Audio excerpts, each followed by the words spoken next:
Hello বন্ধুরা, তোমরা কেমন আছো? আশা করি তোমরা ভালো আছো।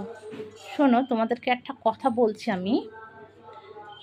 যে ঘরে যে ঘরে বোনরা আসে না, সেই ঘরের বরকত আল্লাহ দেয় না।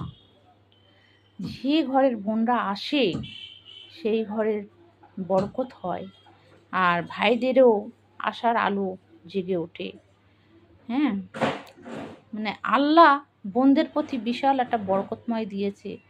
যে বোনরা যদি সেই বাড়িতে যায়, ভাইদের বাড়িতে, সেই ভাইয়ের বোনের কথা মানে সারা ঘরদোর হেসে ওঠে। হ্যাঁ, আল্লাহ তাতে খুব খুশি হয়। আল্লাহ ভাইদেরকে সেইভাবে বরকত দেয়, আল্লাহ রহমতও বর্ষায়।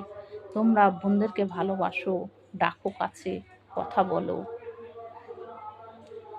আমরা অনেক কিছু ভাবি, আমাদের বাড়ির যে বউদের কথা শুনে আমরা বোনদেরকে তাচ্ছ করে দিই, বা পাড়া প্রতিবেশীর কথা শুনে আমরা যে তাচ্ছ করে দিই, বোনদেরকে আমরা ডাকি না বাড়িতে।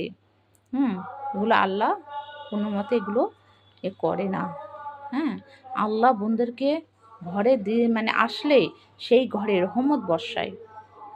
বুঝেছো বন্ধুরা? তোমরা বোনদেরকে ডাকো। আল্লাহ তোমার ঘরে বরকতময় করুক। ভাই বোন সবাই মিলে মিলেমিশে থাকো, আল্লাহ সেই ঘরে বরকত দেয়। তোমরা ভালো থাকো।